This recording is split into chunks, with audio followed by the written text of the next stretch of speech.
Assalamu alaikum wa rahmatullahi wa barakatuh. Hello everyone and welcome back to my channel, Shamsa Arowelo. I hope you all are doing absolutely amazing. As always, I wish each and every one of you, whoever you may be, wherever you may live, I wish you nothing but happiness, peace, love, and everything in between. Okay?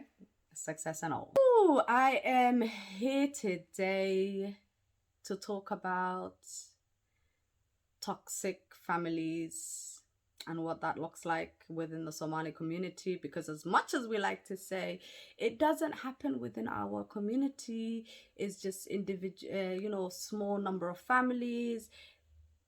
Hello, I'm Somalian. Who you lying to? Yeah, Ben Ushegesin. Yeah, Ben Ushegesin. This gotta go, okay? Be normal. Fix up. It happens. It happens. What is being toxic? It can be being raised in a unhealthy or toxic environment, household, community, right? Living in toxicity causes mental health problems. It causes emotional problems. There are many traits that people have, toxic people have, okay? Manipulation is one, okay? They are self-centered as hell, okay? It's all about them. Only them and nothing else matters. They want control. Control is a big thing. They want control. They judge you all the time. You're always on their radar. Yeah, that's toxic behavior. And constant negativity. Being constantly negative is really unhealthy for a person's spirit, for a person's faith. It's just being negative. There's no benefits from being negative. Absolutely no benefits of being negative, right? So take me, for example. I grew up in a household where my mother was a really strong woman. I will not take that away from her. She was an absolutely amazing human being, no doubt in my mind, right?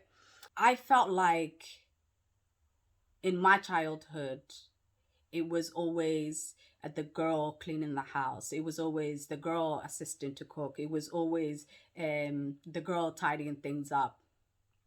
And even though she's doing all of that, and then she's helping to raise her siblings, and she's got her own life as well, whether it's education or work, and then she gets no financial support in most cases. But then if there's a son in the house, oh my God, they get babied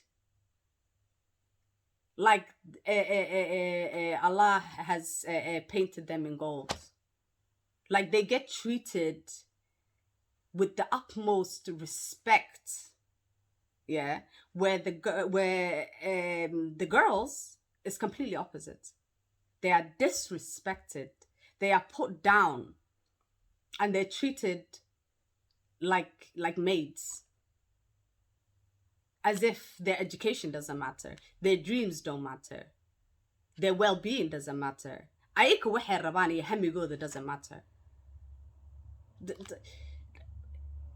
Like they live to take care of the male family members, whether it's the father, the brother, the husband. Is it's like they're constantly in a role where it's always male dominated. So you live in a house with a brother. It's your responsibility to take care of that brother. If he comes back from school, you come back from school. Guess who has to go and fix him a plate of food? You do, because you're the girl. walaalkaa orod biyo usoo qabo. Walaalkaa cunto usoo gur. Oh, walaalkaa qolkiisa orodkiisa usoo hagaaji. Like, why? Does he not have legs? Do they not have hands? Like, wallahi, it baffles me why the girls are put on such a low level, yeah, and the boys are put on such a high level. And then the boys had more leniency, they had more freedom, they had more respect, they just had more. Okay, it's like wheel cake. The whole qabil comes out when it concerns a man, but when it concerns a woman, they're like,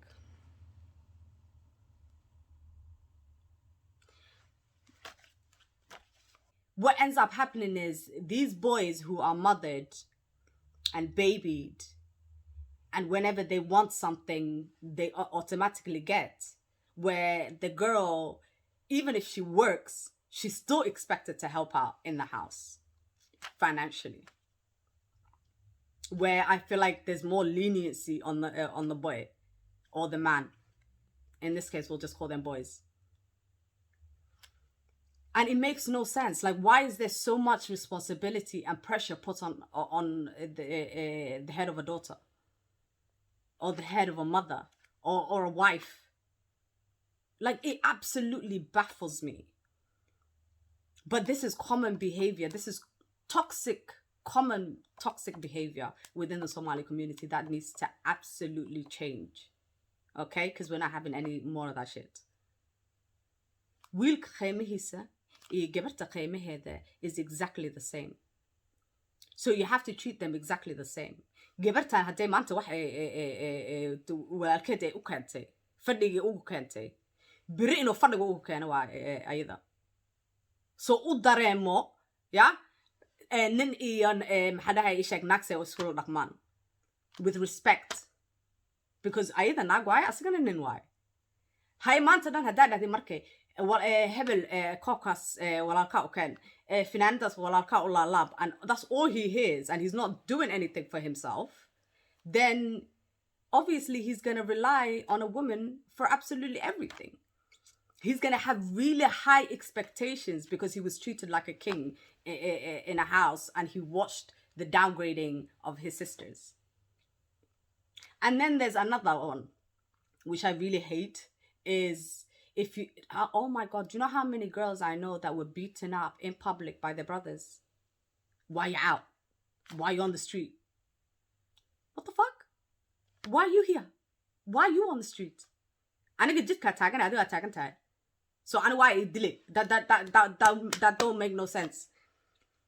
And then often they are told and they are encouraged, yeah, to beat on their sisters, yeah, if they get out of line, if they are dressed inappropriately, if they, what the hell are you?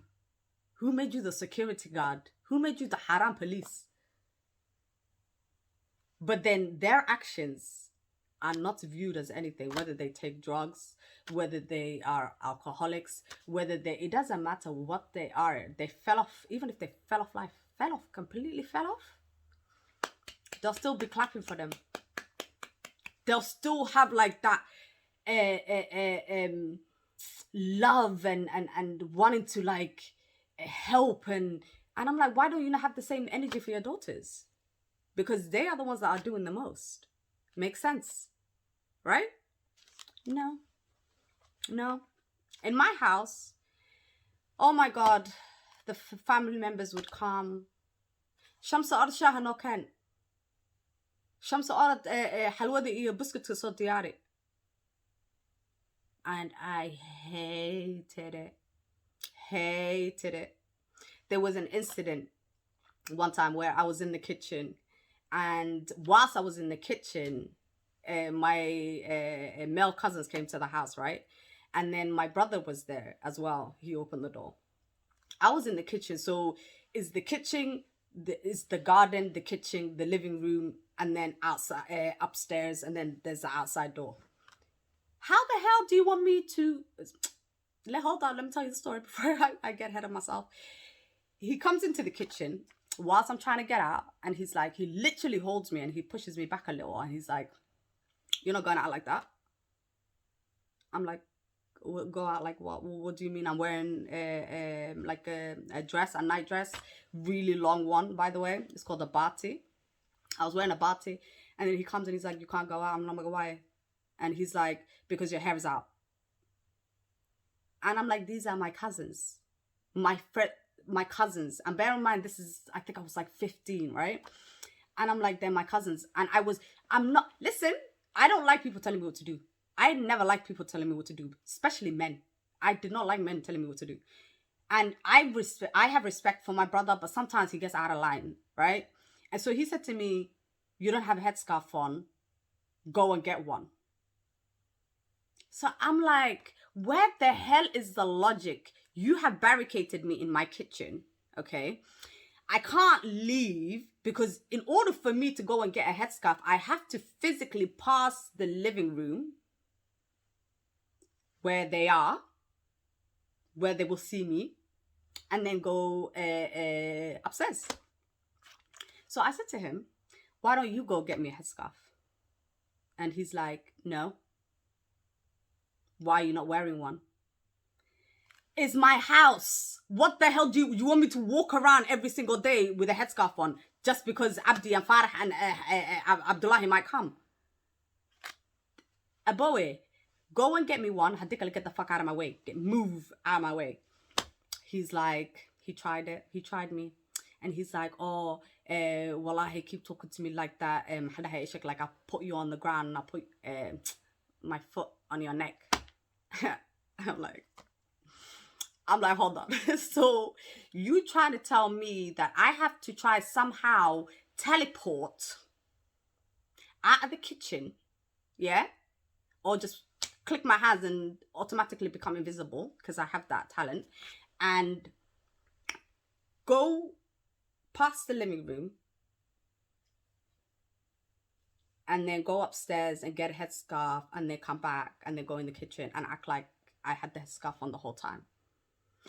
I was like, I guess I can move the hell out of my way. I was like, I will put my neck on the floor for you. I dare you. I dare you. Put your leg on it. I dare you. Go on. Because one thing my mother could not stand in this whole entire world was anybody putting their hands on her daughters. She hated it. She could do it, but nobody else could. Abti, Ader, Walal, it don't matter who he was, Awowe, nobody could touch us. And I loved my mother for that. Absolutely loved my mother for that. Because the only person that got to discipline us and put their hands on us was my mother. But manipulation is another one. Being manipulated. Like someone tells you something and you get triggered, right? You get pissed off. You get riled up. You get irritated because you got offended, right? And then the person turns around and says, why are you acting like that? Why are you reacting like this? Just because you decided to react badly to their disrespect. What the fuck? Did you not hear what just came out of your mouth? But then you want to twist it on me, like make it out like I'm crazy. Like I had this conversation by myself. I had this problem within my marriage, not my first one, my second. And someone requested my divorce story, and I swear to God, it is the funniest thing ever. And I will tell you guys both divorce stories, but that'll be another video, okay? Another thing that is so toxic within our community that needs to change, there's two things. One is the beating.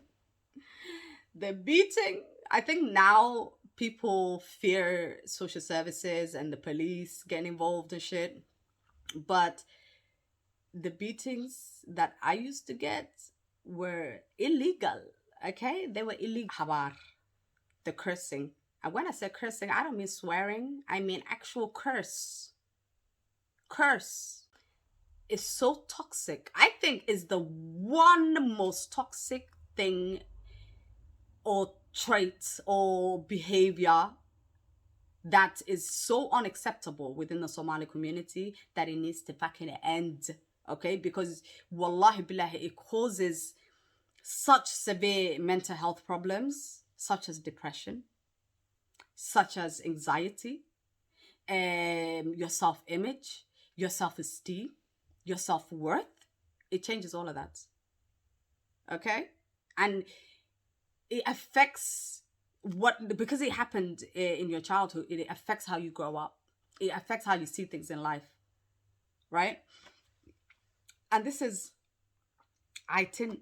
We know as it. No, not itin. Oh my god, itin is the swearing. Oh my god, my favorite one is niladi kudashawas, which means f the person who birthed you, and I'm like,